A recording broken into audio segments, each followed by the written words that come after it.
Welcome everybody to Michelmores. We're really happy to see you all here and to be supporting this WiTT event. Just for those of you who don't know us, we were established about 100 years ago or so, probably longer, my colleagues will tell me, in Exeter. And we provide a full range of legal advice to individuals, entrepreneurs, SMEs, corporates, public sector, both nationally and internationally. We've got a thriving technology and innovation practice, which I'm part of. And I'm happy to say that we're recognised in the top tier of Southwest and London law firms in this sector. As you've worked out, we're very enthusiastic supporters of entrepreneurs and early stage businesses. We support many successful founders all the way through their business journey. And we recently won the UK Business Angel Association's award for the best legal team for early stage deals. We're also signatories to the Investing in Women Code. We recognise early stage businesses need a slightly different support, and we have our own support package called My Ventures, which is tailored to early stage businesses. And going beyond this, we have a network of angel investors called Mainstream. And we can tell you more about this after the event, and there's some little brochures on the chairs as well. Thank you, Anne. Hi, everyone. I'm Audrey Mandela. I'm the chair of WiTT, and I was co-founder of multimap.com, which we sold to Microsoft in 2007, which feels like a lifetime ago now. So I am both chairing the panel and occasionally can field some questions myself as a former entrepreneur and now angel investor, among other things. We also have two other members of the WiTT board here tonight, Yasmin Majid, who is running the Zoom at the back, and Michelle Senecal de Fonseca. Yes, I saw you slip in, Michelle. So if you have questions about WiTT afterwards over a drink, please approach any of us, and they'll also help with the Q&A at the end. And speaking of Q&A and housekeeping, we are recording this event through the Zoom. We have, I think, 5 or 6 people on Zoom right now. And so we would like to ask, for those of you on the Zoom, could you please turn off your microphones and cameras? For those of you in the room, could you please put your devices on silent so that we don't have any funny interruptions? There are so many things that make noises these days that I think that would be helpful. So I think that's enough with the housekeeping. This is the 12th year that we've run this event where we grill women tech entrepreneurs about their lives and their businesses. And we always have it around Global Entrepreneurship Week, which was last week. And it's a great time of the year to be celebrating the successes of women entrepreneurs, especially for us women entrepreneurs in tech. So I'm going to jump right into it and introduce the panel, but they're also going to introduce themselves more. So Anne, who you've heard from, is a partner with Michelmores. She was also an entrepreneur before joining the firm, so she's going to be able to talk from 2 different perspectives. Puja Balachander is head of Venture Launchpad Carbon 13. She was formerly founder and CEO of Devi. Did I pronounce that correctly? Okay. Okay. And Melanie Shufflebotham is co-founder and COO of ZapMap. And finally, Neale is co-founder and CIO of Limitless technology. So we're going to jump right in. And Megan, why don't we start with you? Could you tell us a bit more about yourself and your entrepreneurial journey and your business? Yeah, no, happy to. Lovely to be here. So yes, my name is Neale. I am co-founder of Limitless Technology. I'll just explain what Limitless does and then share a little bit about my journey to founding Limitless. So effectively, Limitless is a crowdsourced customer service platform. So we work with large global clients, some of who are Sony PlayStation, Microsoft, eBay, and turn their customers into gig workers that do customer support on demand. So I don't generally say this outwardly, but if you think about Uber, but for call centers, you've pretty much got the Limitless model. And we've been going since 2016, so founded that with my co-founder, Roger, who I've now worked with for over 20 years.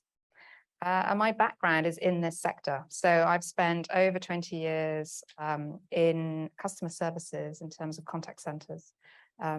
Absolutely passionate about the role that customer service plays in any organization's success and also our lives, because we deal with frustration every day. And if we don't get the support we need from brands, then it can really, really affect us. So I was just compelled to leverage my years of experience in the customer service sector, running contact centers, but do it better and find a way that absolutely delivers a better experience for the customer, a better experience for the brand, but also, and most importantly, a better experience for the person delivering that service. And having spent most time in my career telling people at dinner parties the answer to the question, what do you do? And I say, I run a call center, and then just getting a barrage of, can you sort this out? I've been dealing with this problem. I just felt I have a moral obligation to myself, but an obligation to the whole world to find a better way to provide better customer service. And in terms of my background, I guess I was born into an entrepreneurial family. So my parents ran a post office. So I grew up there when I was younger. And then we moved to live in a bed and breakfast. So I've been surrounded by service my whole life. So it's just been very natural for me to then move into a retail environment and then into a customer service environment. So I'm still on that journey to provide brilliant customer service every day, but just doing it in a very different way. So it's lovely to be here. Great, thank you. Melanie. Thank you. Yes, also very nice to see everyone here. It's great to see people in person instead of being on, a Zoom call or something. So a little bit about ZapMap. ZapMap's very much a mission-driven company. So its mission is really to accelerate that shift from petrol and diesel cars to electric cars. So really driving that low carbon mobility future that we all want. And ZapMap, at its heart, it's a map of electric car charge points around the country that electric vehicle drivers can find when they're out and about to help them.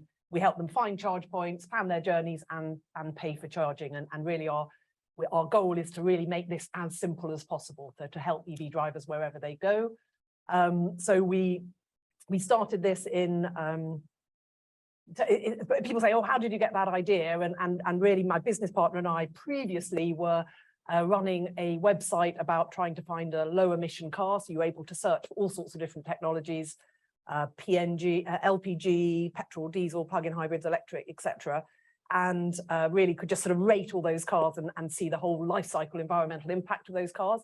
And then by about 2012, it became obvious to us that electric cars were going to have their day. There's been a few tries at electric cars before, but this time this was going to be their time. So we thought, okay, people need to be able to find where they're going to charge when they're out and about. So we literally got a spreadsheet, put in the details, popped it up on our website. And then over the next few years, it became the most popular page on our whole website. And so then we thought, oh, we've got something here. And we named it ZapMap. And then it sort of took on a life of its own. And now we've had nearly 1 million downloads. We've got lots of, loads of registered users. And we sort of become the de facto app for people to find charge points. In terms of what drives me entrepreneurially, I've always loved the idea of a product and getting a product that someone loves. And actually I was called young enterprise way back in the 80s. I did young enterprise and we sold stuff. I then went into sort of product marketing and technology, which I love.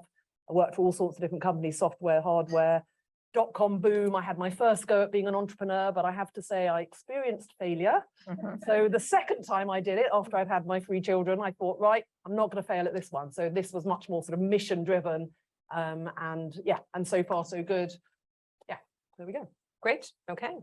And Puja, you're an exited entrepreneur, exited founder. So tell us about that and also about what you're doing now. Yeah, very exciting. So I started Devi. Devi was a digital health company that supported parents of children 2 to 3 years old with understanding and managing their children's behavior. So we were pretty much digitizing child psychology interventions. It started out as a direct-to-consumer app that parents paid for themselves. It was quite similar to Noom, if you're familiar with that, for weight loss, but we called it kind of Noom for parenting. There was kind of like a content layer where we would take we would modularize these child psychology interventions and make them kind of self-guided for parents. And then on top of that had kind of a peer support model. And then on top of that had an expert in the loop. And that was kind of a tiered subscription model as well. So that's what we were doing. We got acquired by a US-based GovTech company about 18 months ago. With the intention of scaling it through state and local child welfare agencies, because there was a pretty obvious use case around preventing abuse and neglect using the tool. So actually, it's post-acquisition been able to achieve a lot more impact and scale than kind of it ever could have as in the model that I was running it with. It's now through the states of California, Georgia, and Massachusetts. So a lot more scale and impact than I thought. I was kind of, we started out with this very kind of social enterprise mission, and still had it till the end for sure, around supporting, closing gaps in child development. So the idea that children from low-income families start primary school about 11 months behind developmentally compared to their higher income peers. That was the problem we wanted to solve, and that parenting was kind of the biggest lever to solving that problem. And along the way, you know, as we were going through the standard kind of commercialization process and trying to get VC funding and all of this stuff, you know, our business model kind of became somewhat like kind of not aligned with that initial mission. It became kind of something like, eventually we'll be able to go into government if we build this direct to consumer product so that we can eventually be more accessible. But through the acquisition, we were able to get to that a lot faster. So that was pretty exciting. Since then, I exited the company that acquired us about a month ago. So pretty fresh. But like literally 2-3 weeks later, I started a job at Carbon 13, which is an early stage climate tech investor. So we invest in like pre-seed to pre-seed stage companies in climate tech. And I'm now kind of on the investing side there. But hopefully with the idea of becoming a founder again in the next like 2 to 4 years, let's say. Thank you. And Anne, tell us about your entrepreneurial journey. Mine was, Of course, what you do now. yeah, mine was a bit different. So I'm a qualified solicitor, and I qualified a long time ago in a city law firm, and I decided I wanted to learn about the commercial world, and I went to work in-house, and I ended up in the telecoms sector, which was absolutely fascinating. I was working at BT doing very large international joint ventures. It was a really great time, lots of money pouring in, really fascinating stuff. And then I was headhunted to join a startup company. It was selling wholesale international telecoms minutes, which is probably not really a thing now.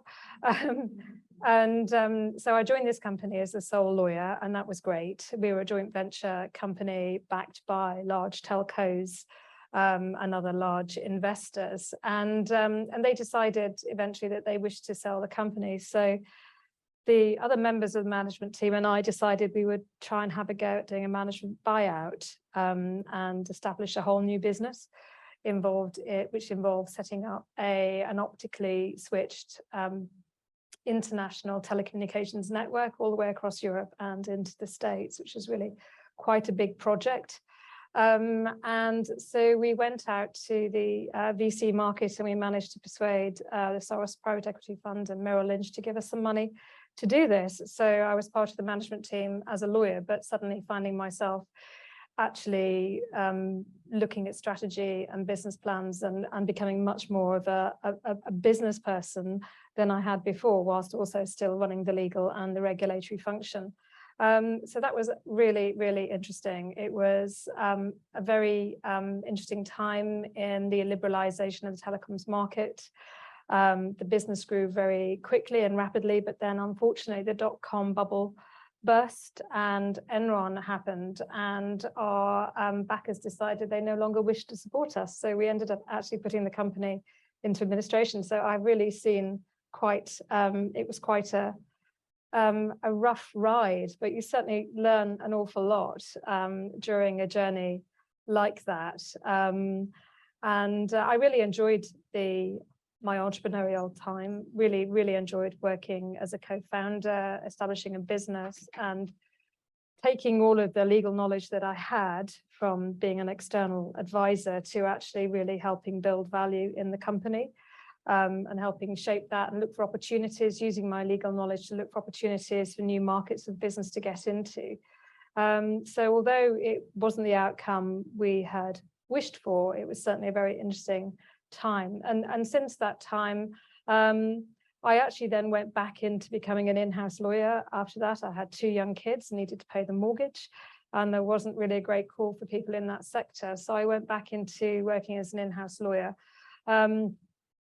general counsel of a very large company. But then after a while, I realized that was quite a challenge. So I then actually set up my own boutique law firm, which was also something of a challenge. So, but that was really supporting many companies in the tech and telecom sector, lots of small companies, lots of entrepreneurs. So again, I was able to use my combination of my legal knowledge and experience, and also the experience I'd had as a founder, and all the things that could possibly go wrong in that sector. And that's what I really enjoy doing, actually, is that combination of giving the legal advice, but also understanding the pressures on early stage companies and founders, and just helping people to avoid making some of the mistakes that the company that I worked for made.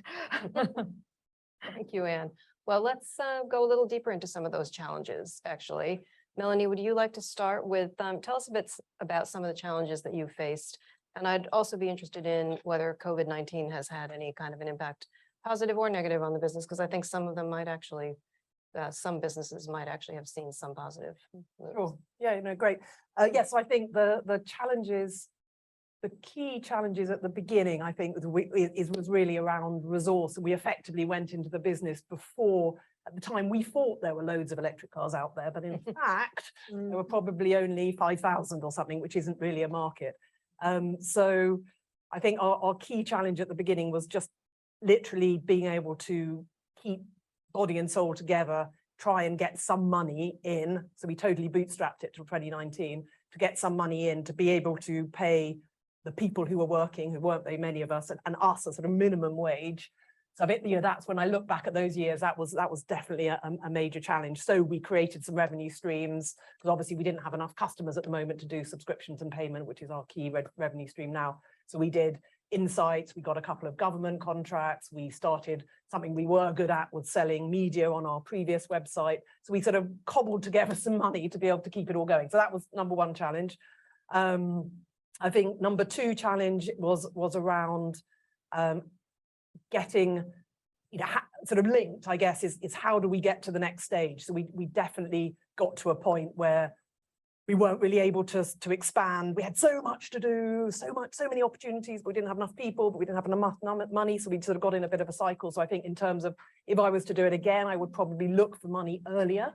And by the time we actually looked for money, we were already relatively established. It was still challenging, but I think I would have tried to get some very early seed funding at that time. Although, of course, there's some advantages not having any investors for a while as well.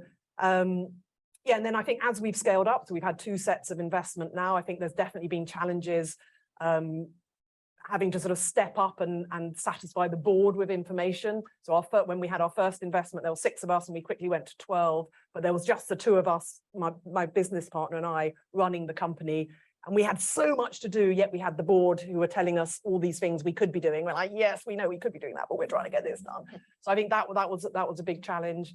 And I think now the challenge, which I'm loving actually, is scaling up, going from, we're now 50 people. So now it's fantastic. So instead of me doing everything, now I'm just like, now I can think a little bit. I can be a bit more strategic. So it's a challenge for me to let go, so not micromanage things, but actually I'm really enjoying that. COVID had a massive impact on us. So we were, our traffic was going up like this. People were buying electric cars. And then as soon as COVID happened, traffic just collapsed. Yeah. Media advertising collapsed, everything collapsed. But in fact, it was okay for us because we just got our funding, first round of funding. So we were able to really focus and develop in that year. That first year, we developed our payment system. So in a funny way, it worked out quite well for us. And then we were able to see really nice growth after right. the end. Right. Thank you. And Puja, you talked about issues with your business model and balancing everything. What other challenges did you face? Yeah, I mean, I'd say the biggest challenge we faced was team. Like, I think, I went through a lot of co-founders, honestly. And it was, we started, and all for very amicable reasons. I'm on great terms with everyone, but it was one of those things where, like, I started it when I was in my MBA program with a couple other MBA colleagues. One of them ended up being kind of, she was so stressed and sort of disliked the experience of being an entrepreneur, which it isn't for everyone, for sure. And it wasn't energizing her, it was draining her. And so she decided she wanted to take a step back. just like as soon as we got funding, basically. And then the other person, you know, decided she wanted to go back home because she had come to the UK to study, and she decided she wanted to go back home, and we needed to be based here to continue working on it. So I found myself a sole founder after being kind of in sort of a dream team for a bit. So that was a pretty difficult transition for sure. Then I made the mistake of hiring in new co-founders very quickly and like not kind of doing my due diligence on that. In the past, I hadn't had to hire people. I had been in charge of teams, but I had come in with those teams already there. And so was kind of used to a certain style of management and really didn't know what to do. And that didn't kind of automatically happen. So that was a really huge learning curve. And they ended up leaving the company, honestly, in large part because of my management failings, to what you to your point. And then eventually I found the right team for sure. We had a child psychologist and a CTO, and we really found that right kind of dynamic, but it took a long time. The other was, and it was like incredibly distracting, you know, like nothing will distract you like interpersonal issues day to day and like give you that anxiety every day, even more so than kind of, it felt like product market fit, fundraising, those were problems that felt solvable, but this felt like an incredibly difficult problem. The other was definitely product market fit to do with our business model as well, but kind of even just figuring out exactly what parents want. You know, it's one of those areas with parenting that, you know, every parent says they want a lot of things, and then in practice it's really difficult to get people to engage because they're just the busiest people. And even if they pay for things, it's hard to get people to engage and be retained. And so yeah, it took a lot of iterations, probably like 2.5 years to get to really what I would call like product market fit, where we found like a lot of growth and people were coming organically and a lot of people were converting to paid and all of that. That to get that engine going took a really long time as well. And that brings me to my last challenge, which was fundraising in the midst of all that. So, you know, the big things on fundraising are like on the way to product market fit and like, do you have a team? And those were the two things that I was struggling with the most. So it was really difficult. And eventually we ended up fundraising. We ended up kind of having the acquisition. So kind of like scraped by and got the things that we needed to get done. But definitely like as a first time founder, and honestly, even new to kind of the job market, you know, I had only been working for, I think I was 24 or 25 when I started the company. So I'd only been working for like 4 or 5 years. And I worked in government before this, so it was like so different from anything. You know, people were throwing around like VC terms, or like when they showed me a term sheet, I was like, I need a dictionary for this. You know, so I was just like so kind of out of my depth. And it was one of those things where as a first time founder, it's kind of ignorance is bliss. I would have never done it, honestly. Knowing what I know now at that stage, you know. But yeah, so lots of challenges, but like incredible learning experience and so fulfilling. I'd say like the most energizing parts of that were certainly that I loved the product design process, and how, because it was a direct to consumer product, how I spoke to customers like every day and spoke to parents and got to hang out with their 2 to 3 year olds, you know, while trying to get them to please try my product.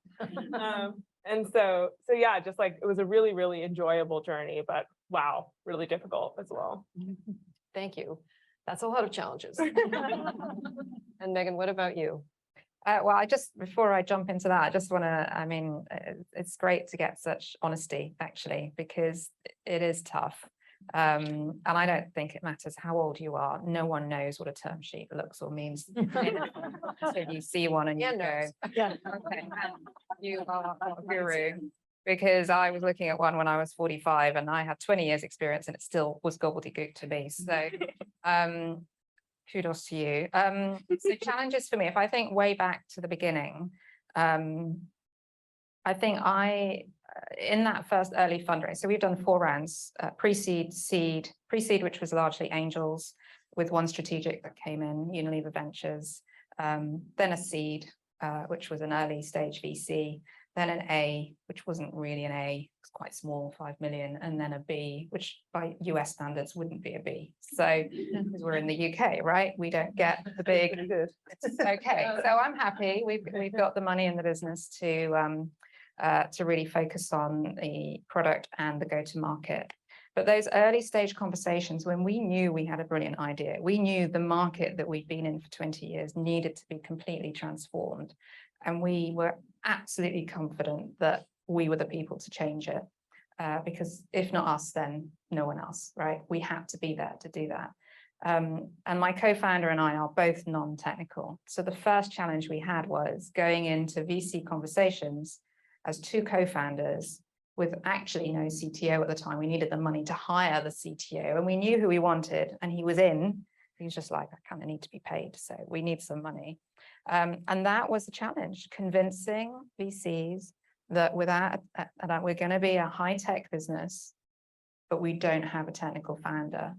But we did it. We overcame it because we could demonstrate our depth of knowledge in the sector. And that actually was the most important and powerful thing. The second challenge in those early discussions was the VCs kind of wanted us to be something different to what we were, so that they could invest according to their theses. The number of conversations we had saying, but what you really are is an AI company, aren't you? And we're like, no, we're not an AI company. We're a people company, but people's not sexy. People don't want to invest in a people company. Yours is largely a people company, right? You're helping people be human and deliver that incredibly important experiences that, you know, will significantly improve everybody's lives. So, but we stuck to our guns again, because of our depth of knowledge in the industry. We knew that AI was not going to take over the world. It's certainly not going to replace the $1 trillion spend in contact centers worldwide. And as a result, we turned away a lot of investors who said, no, we think you should be an AI company. So pleased we haven't, because AI now is largely a commodity run by, you know, the big boys, Google and Azure. But that was a big challenge. We had to be very, very strong to our convictions. Otherwise, we could have gone on a path that, one, we weren't really qualified to fulfill. That's not our experience. We're about people. Our platform empowers people to be better. I think the next challenge that we faced was we didn't realize, it took us a long time to realize that we were creating a category. Again, this comes to our naivety of the industry and sector that we're in. I was lucky enough to go to New York on a kind of like a trade mission with the London Mayor's office. And I was explaining to someone in a networking drinks what we were doing. And she went, oh, well, you've created a category. And I was like, have I? I have no idea what that means, but great if I have. And once we recognized that we were doing something so fundamentally different to the traditional way, it needed to be a new category and it needed to be named. And when we gave it a name, suddenly everything clicked into place. Suddenly we could talk to people rather than in just quite generic terms, or we do it like this, it was this, and now it's this. We're like, no, we have a gig. We are the first to market with a gig CX product. That's what we called it. And now that's enabled our marketing team, a small marketing team, to really focus on that and latch on that and educate an industry which is very, very legacy based. 20, 30 years of doing things the same way, that there's a new way of doing things. So for me, it was that learning as a founder that you have to recognize what you are and your place in the world. Yes, I think we had, before I ask Anne to chime in, we had a similar issue where with Multimap, we were both B2B and B2C. And of course, investors think of one or the other, but not both. And so we were encouraged to choose. And thank goodness we didn't, because everything went crashing in the early days in the market, not for us. One supported the other and then vice versa. But yeah, it can be difficult to make the argument. So Anne, several things that, that you and I had talked about, you chiming in on there. I was going to ask you about co-founders and managing co-founders, but perhaps also sounds like a lot of people look at term sheets and say, wait, what? So I don't know if you'd like to throw in a bit of advice on term sheets and then talk about how you manage the relationship with co-founders, because I think we've all had them. Maybe I'm the only one who's married to mine, but yes. So maybe term sheets and then co-founders. Yeah, so term sheets, I mean, they purport to be not legally binding, and often the terms are not legally binding except for certain limited aspects such as confidentiality and things such as that. But the reality is they really do set the scene for the future investment documentation. So I think the advice is actually do take advice early on, because nobody, I mean, lawyers, obviously we are trained and knowledgeable in those term sheets, but it is really always useful just to have somebody explaining to you what it actually means. And I don't think founders, when they're facing a term sheet, should be afraid of asking questions. If something isn't clear, then questions should be asked. And I don't think even if you were to ask the VCs directly, they would want to know that you really want to understand what you're signing up to. They would not wish people to be signing up to a term sheet that they fundamentally don't understand. So I think don't sign anything that you don't understand. Do take advice on a term sheet, even if it does say that most of the provisions are not legally binding, because they will influence what goes into the eventual agreement. And do seek guidance as to what's normal. So for example, things such as the founder vesting period, what period of time should you expect your shares to vest over? They would normally not vest for quite a long time, because the VCs would want you to keep you in the business rather than let you go. There'll be restrictions on the things that you can do with your business once the VCs come on board, and they are normally pretty tight. You go from actually having quite, all the control to giving a lot of control or the right of veto to other people. So do definitely take advice early on, is my advice on a term sheet. And then co-founders, yes, unfortunately, I have been involved in situations where clients have been co-founders and have fallen out quite badly with their co-founder. There's not been an amicable separation, and we've ended up, whether in mediation or worse, trying to gain access to assets, for example, intellectual property assets that were created by one of the co-founders and weren't transferred to the business. Also, if you just somebody who just simply walks away from the business, and you can't actually get anything done if they've got all of the knowledge of the coding of the website, whatever it might be. So it's always, although it's painful to think about it, it's always worthwhile actually getting a formal agreement put in place with co-founders. It doesn't necessarily need to be complicated, but I think it's a worthwhile step actually going to speak to a lawyer, a bit like a prenup, to get it signed. And though it's painful, it is a worthwhile process. And I think it also helps guard against the situation where people don't really quite know what they're getting into as a founder in a new business, and it really helps focus the mind. So perhaps with your colleague Puja, who didn't really know what she was getting into, it would just kind of help sift that issue out early on, really. And also just not directly related to co-founders, but with any consultants that are engaged by the business, it's always important to have a formal agreement, because if they're developing code for the business or other intellectual property, it needs to be assigned to the business. You don't want to be left in a position where you can't actually access the valuable assets that have been created for you. So a few thoughts. Yeah, if I could just build onto the term sheet piece, we absolutely had that experience whereby VCs are, I don't know if there's any VCs in the room, apologies. But my experience, I won't name any names, is here's a very standard market term sheet. There's nothing to worry about in there. So, obviously have a look at it, have your lawyers check over it, but it's our stand position. We don't change anything, right? And it's non-binding anyway, so don't worry about it. So that's the type of language. And really, what we found very important is exactly that, is to treat it like it is contractually binding, and treat it just like a short form. And actually, we found it more helpful to spend more money with lawyers on building out the term sheet to cover us in every eventuality, that actually when we got to the long form document, nothing needed to change. That's really, and then the negotiation we did on that, I was fascinated that every single point is negotiable. There actually isn't anything like a standard term sheet. There is no standard market. If it's not right for you, it's not right for your other investors that you may be protecting at the time as well, in terms of dilution. absolutely negotiate every single point. Mm. And we've had great legal team with Michelmores and others to support us in that discussion, because it's you can't do it yourself. You need to have proper I representation. think it's a bit of a test as well sometimes, because they're testing, they're seeing how strong you really are about your position. And I think if you do push back and negotiate, it shows that you truly believe in your business and you're willing to stand up for it, which I think it actually stands you in good stead in their eyes as well. I mean, from a practical perspective, don't nitpick, I suppose, is the one thing, but obviously on all the fundamental points, definitely negotiate away. Yeah, thank you both.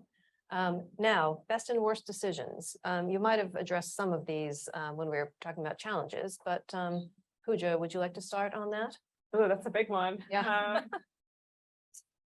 Best decision.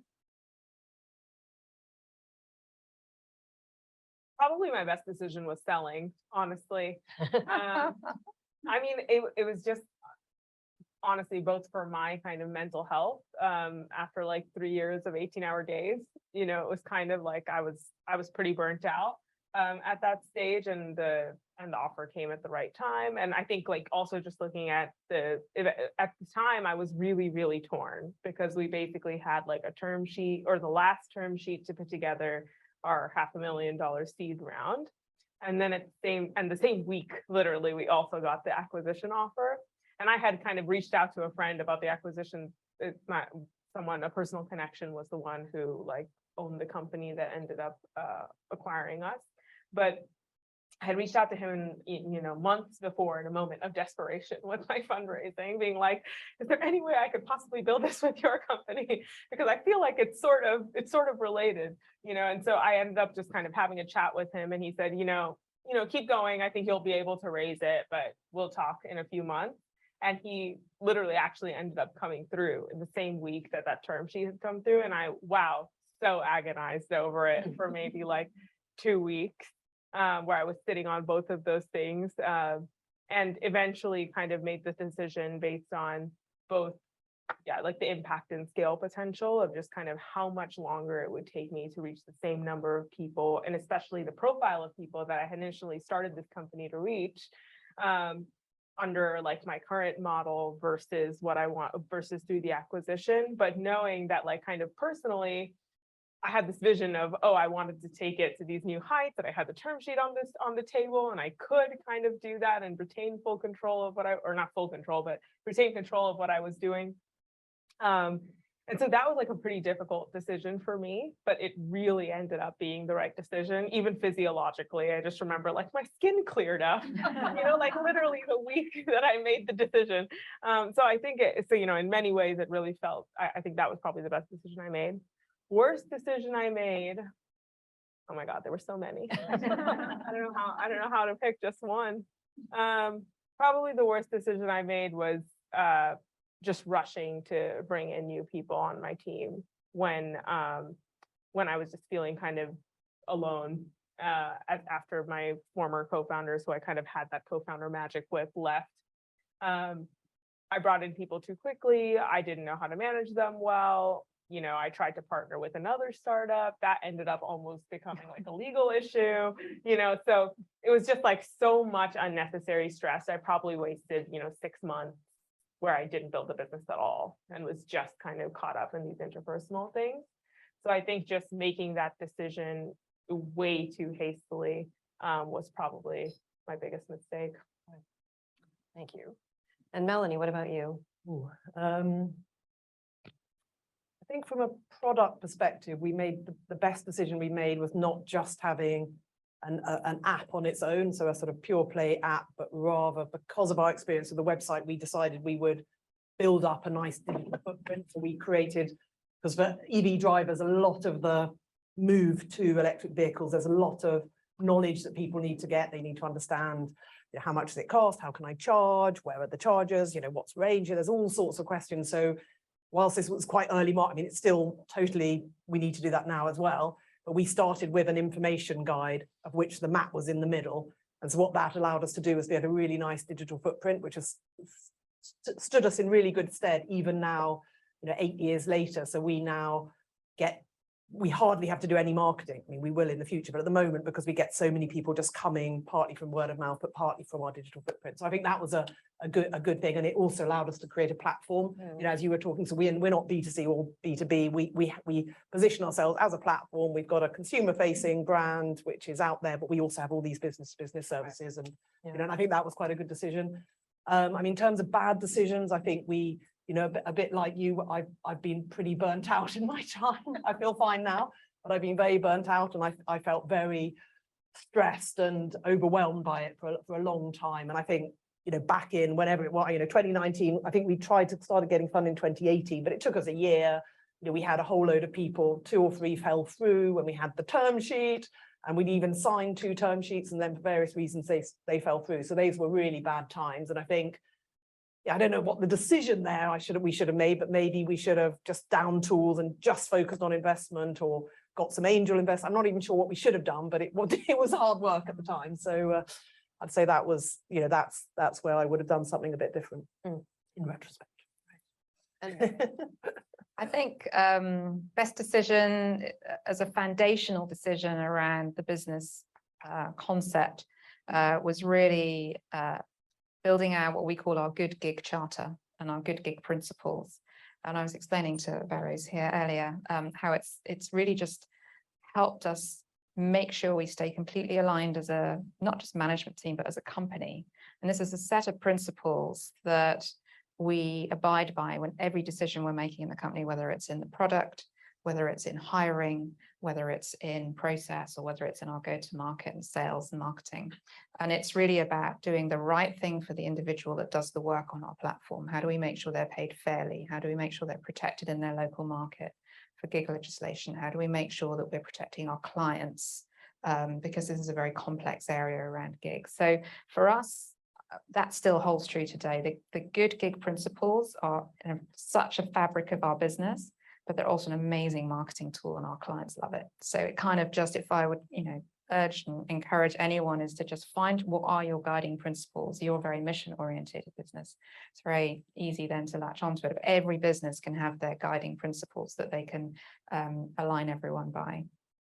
I think the worst decision is probably just how I've prioritized my time over different stages of the business. And fundraising is one where you can sink a lot of time and get absolutely no value. And what I would do differently is, and it just becomes from awareness of understanding how funds, VCs or family houses, offices operate, is make sure you are looking and spending time with VCs which are at the right stage for you, whether it's early, pre-seed, early, or series A and B. They're very transparent about that on their website. So it's not hard to find out, but if you don't know what to look for, you don't ask that question. And the second is make sure you fit into their thesis. Because what I've learned is most of the time we would get great introductions to VCs to have to do a pitch, and that's because they're being asked by someone else, because we'd ask, someone's not interested, okay, well, who do you think will be interested? And they'll do an email introduction, and suddenly you'll get a meeting. It's a really great way just to get out. But of course, everyone has FOMO. So they all, if they're being introduced by someone they respect, they absolutely want to just take a half an hour of your time to see what your pitch is. But that half an hour isn't just half an hour. It's 4 hours of prep, half an hour, and then weeks of waiting, hoping, which is mental energy as well. So for me, I would say just that prioritization of time is what I would change. And I continuously have to think about it in order to make sure you're as efficient as possible. And then there's a whole host of other stuff around not wasting my marketing spend, being very focused. And we'll come on to the scaling discussion shortly. Yes, yes, we will. And yes, I'd agree. From an angel investing perspective, I think, and Sarah Turner, who started Angel Academies here, I think we frequently do see startups who don't really understand the point that they're at in their development, where they're not really ready for VC, but they feel the need to go talk to VCs. And it is an enormous waste of their time. A lot of the time, a lot of frogs, but yeah, true. But at the right point. Yeah, absolutely. Those frogs might become princes. So I'm going to move on to the next question, which is about being female founders. Those of you who have read Atomico's December 2021 report on the state of European tech, and there will be a new one soon, and maybe the numbers will be better. But in that report, they noted that the percentage of investment that went into female founders had actually declined from 2020 to 2021, from 2.4% of all investment, which is still not a lot, to 1.1%. And the women that they spoke with, who are female founders, half of them said that they thought being a woman had hampered their ability to raise funding. So not everybody needs to answer this, but it's up to you. If anyone has had an experience of finding that as a female founder, it's a little more difficult, or not just with funding, but other things. Anyone?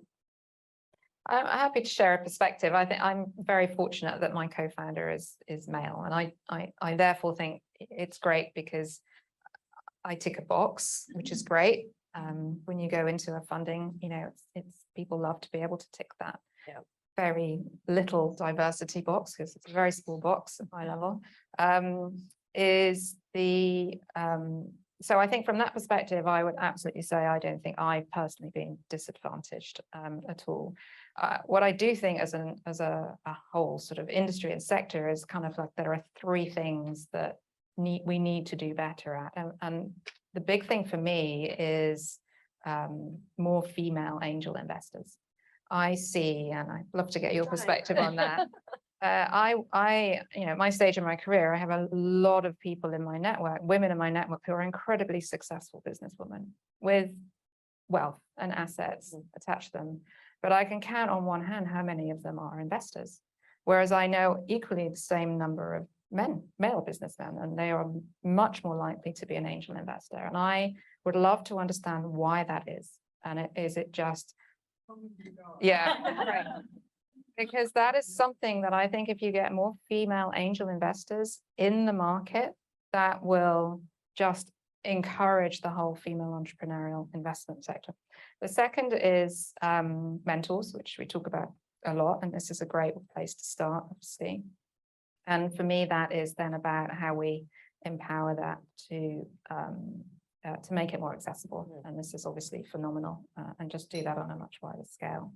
And then just opening up the wider network and more women in VCs who are not actively looking to invest in female-owned or majority female businesses, but just give a different perspective as to the types of businesses and the risk profile that they're interested in taking. Yeah, excellent points. Melanie, do you want to add anything to that? I don't know if I've got some thought through points, but I think the industry I'm in is between automotive, very male, energy, pretty male, software development, pretty male. So overall, you know, tech in general is pretty male. However, I would say that intersection of all of those things is actually not especially male. So I don't know if any one of you know Fully Charged Live, which is this amazing sort of movement almost about linking between energy and electric vehicles and tech, which, you know, I love. And actually, you go there's lots of women. So, you know, I think it's not that it's totally male environment, but broadly a male environment. And I too don't feel personally I've been held back. I think maybe my perspective on it is that I was saying to Audrey that, you know, I've always been pretty career driven. So all my 20s, I was working very hard. And then broadly in my 30s, I did have a small business, but I had three children. And then I was working during it. I'm not saying I wasn't working, but I wasn't. I know when you have a whole load of children, it's quite hard to put in that extra effort. So, you know, when I was 40, that was when I sort of started again in a way to sort of re-energize. And even then I had small children, and now my kids are all teenagers. So now I feel I've got a whole load of more energy to give into it. So I think maybe there's a sort of slightly different profile of women entrepreneurs, and actually women entrepreneurs have got so much to offer, obviously, and a lot of experience and life experience. So, but I think it's a difficult thing to do in your I think probably for males and females when you've got very small children in your 30s, but men can probably do it a bit more easily. So. Well, and Puja, you're trying to change the numbers. You're a female VC. Yes. Yeah. Now I am. I will say climate tech, having gone from kind of digital health and sort of a femtech company to now being in pretty heavy, hard science kind of climate tech. Back to Carbon 13 mostly invests in like hardware and deep science, deep tech businesses. So it is a heavily, much more male dominated space than I've ever been in, at least professionally. So that's been interesting. It's just like even going to kind of networking events and you notice that kind of the women stick together. They always have their kind of own circles over here, and then everyone is moving over there, and you kind of have to psych yourself up to go enter the circle of like all mostly white, let's be honest, men, to even just kind of go make conversation at some of these events and that sort of thing. So I think that's maybe, I mean, it's a challenge. I don't know. It's potentially a more systemic challenge, but it's not necessarily something that will be solved by just having, I mean, I think it will be solved in part by having more women in the room. But I think part of it is I've found it's just like, you know what? Just go, and so I think there is an element of just kind of psyching myself up as a founder.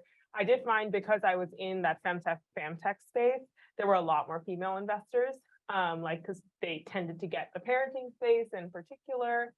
That being said, I'd say especially because I'm a female founder of color, I got a lot of these like time wasting VC meetings that were intros, because people were kind of, it felt like taking a box by meeting with me, when it was kind of like, and I was kind of too early to feel like I could decline an introduction as well. I know. So I felt like I was taking every single meeting. At some point I was taking like 7-8 meetings a week. So it was like 100%, 110% of my time was just spent preparing or being in one of these meetings. And to be honest, some of them did work out, like the one, a few like serendipitously worked out. But I will say, I fundraised total for that seed round for about 7 months. Basically 5 months of that was spent doing like 8 VC meetings a week, a lot of them with ones that I was introduced to that felt like either kind of like, they probably wouldn't have taken this meeting with me if honestly, if it wasn't a bit of a box ticking exercise, or, we were we were sector or stage not aligned with them. And then I switched to doing strategic angels, and I reached out to almost no one who said that they were an angel investor. I literally kind of like looked through and found people that seemed like they were either potential customers or they were potential distribution partners. So for me, that was like C-suite of a childcare chain, like that sort of thing. And they didn't list themselves as angel investors. Some people I had to literally explain what equity was when I asked them for investment, but they ended up immediately getting my market and like committing so much faster. And if I did even that tiny bit of kind of like education about how they could invest in us, and there are tools now that make it really easy for for people that meet a minimum threshold to invest in your company. It's not that high of a threshold. Even if they're putting in a really little bit of money, they're so strategically valuable, and that conversation was one you would have probably wanted to have anyway, if you would have had a customer or you would have a distribution partner out of it. So when I switched to that, I filled my round in 6 weeks. Wow. After wasting my time for 4 months. So I mean, so I think that as a female founder, I feel like I experienced like small things, like where it was, I was introduced as like, this is a nice girl who's working on her project type, like introductions at a pitch event type thing, to kind of those feelings of like feeling like an outsider when you go to like events like this, or feeling like you're in kind of a aggro place where, I think just, it doesn't need to be that way. I think actually female energy, it's sort of that can actually be a really good thing. And then now being in like climate tech, I think it is a much more male dominated field, and there are so many female investors that are looking to get into the space. And I think that's really exciting. I mean, I at least, and I do find that like, you can bring your friends in. Like I've certainly like now kind of reached out to my MBA friends, like, did you know it's actually like you could angel invest, you can put in quite little money, you can get involved, and it's really interesting, and exciting. And I think, each person kind of bringing in others is exciting. Well, maybe you could introduce some of them to Sarah. I would love to do that. We'll have more in female focused angel investing groups. And do you want to add anything to this particular question? I suppose back in the day, it's a long time ago since I was a founder, but we were a very diverse management team. So I suppose I personally didn't feel that I came across any particular issues, although all of the time at the time, all the VCs were very, very, very male. And I suppose it was sometimes a bit of a challenge making sure my voice was heard in the room. So I would have to repeat myself quite a few times, but they did listen. So good. Now, I want to be sure that the audience has a chance to ask questions before I run out the clock on all of my questions. And I have one that I definitely want to ask, and we may end up not talking about scaling after all, because we've had some great conversations so far. If you have a question, those in the audience, please raise your hands, and one of the WiTT directors will bring around a microphone. Since we're recording, it's necessary to speak into the microphone. And if you're on the Zoom, then could you please put a question into the chat box, and Yasmin will ask the question for you. That's the most straightforward thing. So Sarah has a question, Michelle. And that button should be totally green for it to be on, right? Thank you. So I was really interested in the point that Megan made about having worked with her co-founder for 20 years. And, do you think there's something in that? Well, clearly you think there's something in that. And then Puja's very painful experience with serial and even if you get it all agreed legally up front, it's expensive and time consuming to sort these things out, even if it's amicable, and you end up diluted and blah blah. But then investors want to invest in teams, they don't want solo founders often. How do you square the circle? Sorry. I mean, I'm just so fortunate that how has it worked so well for 20 years, you could ask, right? Because that's an incredibly long time. Both of us have been married, divorced at least once each in that time, and we're not married. We are. So a few secrets to our success, I would say. One is we have very complementary skills, and we learn from each other every day. So I'm very focused on delivery, technology, and execution, and he is commercial sales and marketing. So and both as people, we are different as well. So we at a very soft level are teaching each other the skills and probably morphing into each other, I would say, over time, or we're going to cross the other way. He's quite comfortable with conflict, quite a traditional male trait. I'm less so, but I'm getting better and he's getting softer. So it's very interesting. Complete trust in and joint decision making. So we make all the major decisions together, and will have done since 2016, and will continue to do so. So it's never the point that I feel he's making decisions above my head or I am above his. So that's very important. I think the most important thing is we're not actually in each other's personal lives at all. So we are business colleagues. We're not friends. I wouldn't get invited to his birthday party and he wouldn't come to mine. So, which is fascinating after this length of time, right? But there is so much trust in our work life that actually, and we spend so much time together, we enjoy spending time together, but we don't need to be together in our personal lives as well. So, and yeah, love him to bits. All I can say. Anyone else want to tackle Sarah's question or comment? I've had a 12-year co-founder. Well, there we go. That's impressive. Yeah, I think we've definitely had our run-ins, especially in sort of the tense times. I think it's easier to get on well when everything's going well. There's no question about that, and that then you can separate out your skills Yes. clearly. And I think we've maybe got too much of an overlap. We both love the product, which is a good thing. But yeah, so Yeah.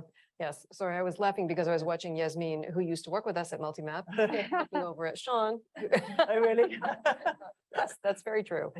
That's all we'll say. Okay. Just quick follow-up, would you be a solo founder next time, or you I mean, And let me, for the recording, Sarah asked, would you be a solo founder next time? I'm not sure. I mean, it was so enjoyable to have that right team at the end. Like, I will say it was amazing, especially when I found that right dynamic where when I was freaking out, someone else wouldn't be and would be like the person whose head was kind of more calm and able to bring everyone to the same page.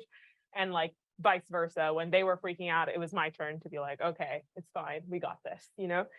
So I think that co-founder dynamic, and for me, it was actually quite key that, I mean, we were friends as well, or we became friends, although we started as business colleagues for sure. It was not the other way around.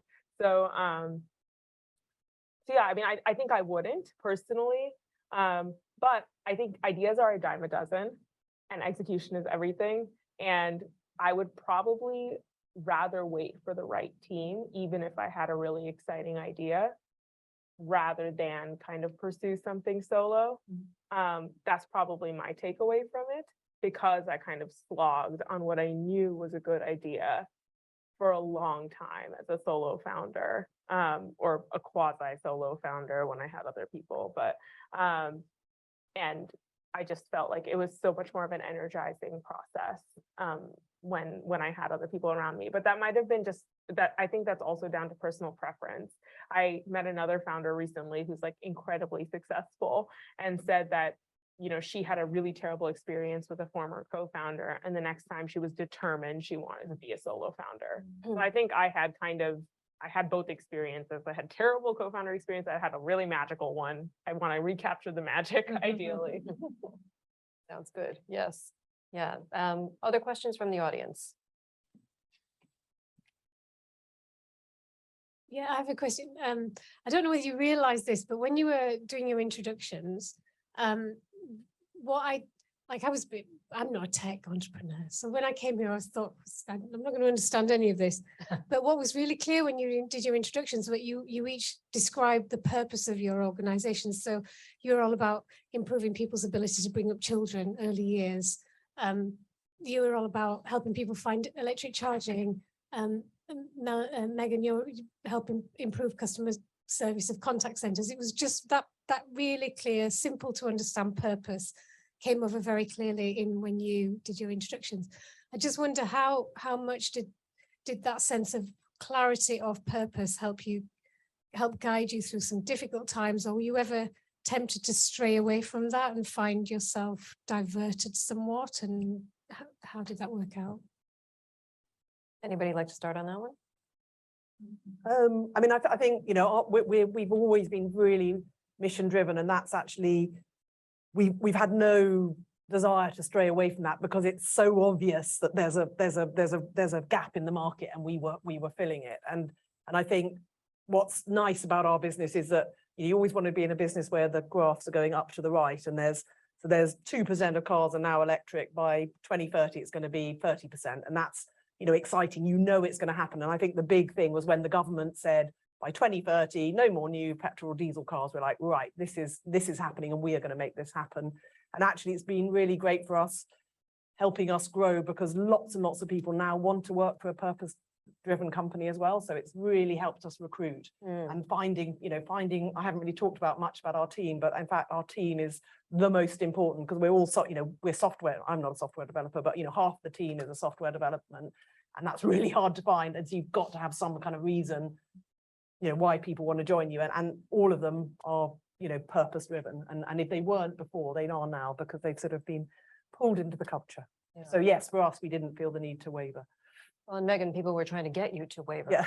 Yeah, and I think for us, in the early years, we really fought hard to try and position ourselves as a technology company, because that's what people wanted to invest in. No, we're a tech company, we're not a service or a people business. And then people would look at our numbers, projections, and say, well, why are you not at a 85, 90% margin then? Because that's what a SaaS company is, and you're more at 60%. Like, but of course we've got to pay our gig workers on the platform, so that softens our numbers. But we're still a tech company. We really are. I promise, we're still a tech company. The whole Uber conversation, right? Uber's trying to convince the world they're a tech company, not a taxi company. So But a point where you get confidence what you are is when you then embrace it, and then you're able to call the shots and and choose your investors that get you, rather than try and convince the investors that don't get you that you are what they want you to be. So for us, it's being the strength of that positioning and saying, and also trying to educate the market that you can be B2C and B2B, you can be a tech business and a service business, and you can do all of that in one go and still have an incredibly strong value proposition with a massive multiple, and we're worth it.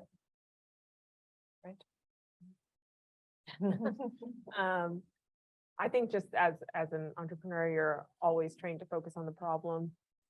So it's very much, and at least I think for a lot of us, we're speaking to customers and users every day. You know, like every morning I would look at our analytics and look at what were people looking at and see like all the messages coming in from parents. And we had a conversational AI kind of interface. So people were actually, you know, being really vulnerable on the platform about the challenges that they were facing with their parenting and this sort of thing. And so it was really difficult, honestly, not to be pretty guided by the mission and, you know, really reminded of that all the time. Honestly, when it happened was when you've been looking at your pitch deck too long and looking and mostly speaking to kind of VCs that are trying to change you into something else so often.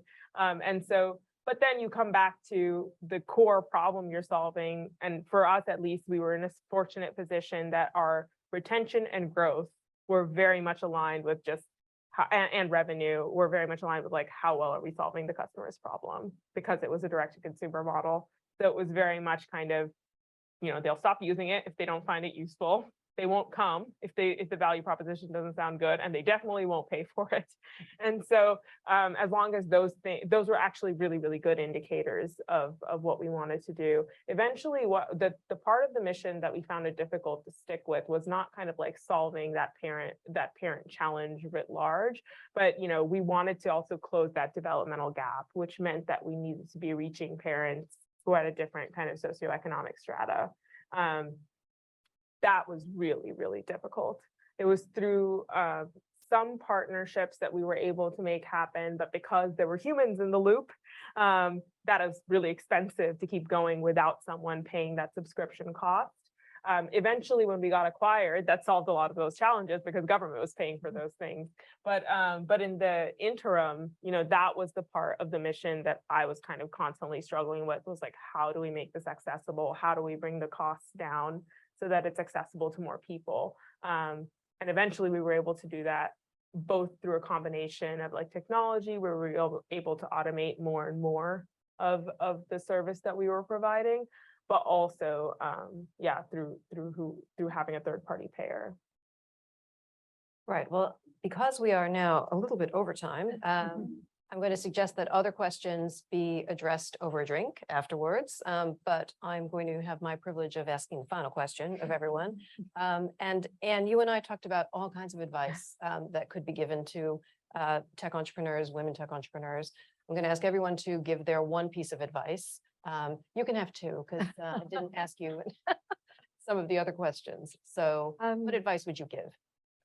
My non-legal advice is really just go for it. If you really are interested. I mean, the journey I had when I was a founder, it was really such an interesting experience. And even if things fail, you learn so much from them and those failures, and the people you meet on your journey are incredibly valuable and really can help you along the way in future.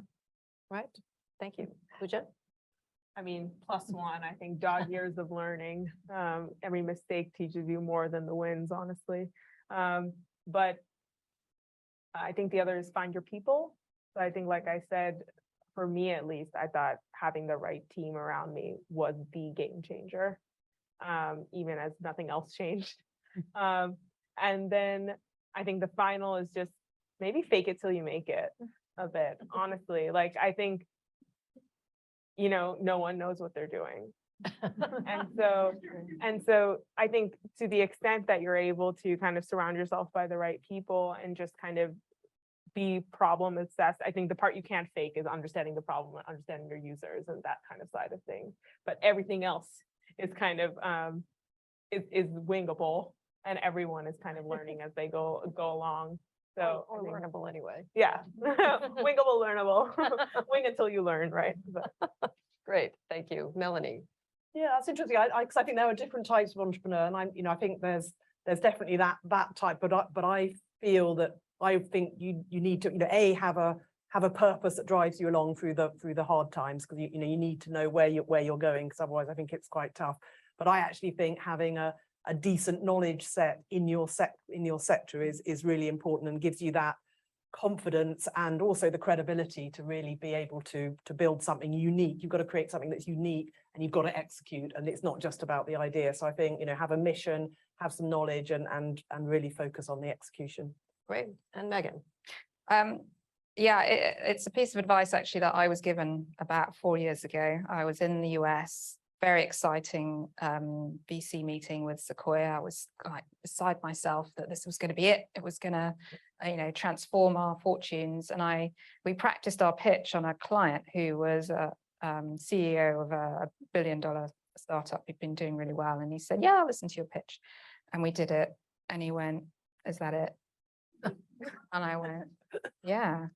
And he said, "First slide, you need to say you're going to be $1 billion business." Yeah. Right. And we'd got there, and we'd shown nice little hockey sticks, but our thing was like, we were going into it as if we've got a great idea. What do you think? As opposed to, this is our idea. If you don't invest now, someone else is going to. So it was a transformational moment for us in terms of how we pitched the business, because he said every VC who sees this is going to say, if you don't say you're going to be $1 billion business, then you don't believe you are. And if you don't say it, they definitely think that you don't believe you're going to. So it was massive. It changed our whole perspective on how we went into these meetings, our confidence level. Fake it till you make it. You say this stuff, you have to believe it, and then you just need the support to get there. So, and we've done it ever since. Well, hopefully there's a lot more success support and success out there. So thank you all very much. I'd like to ask all of you to join me in thanking our panel.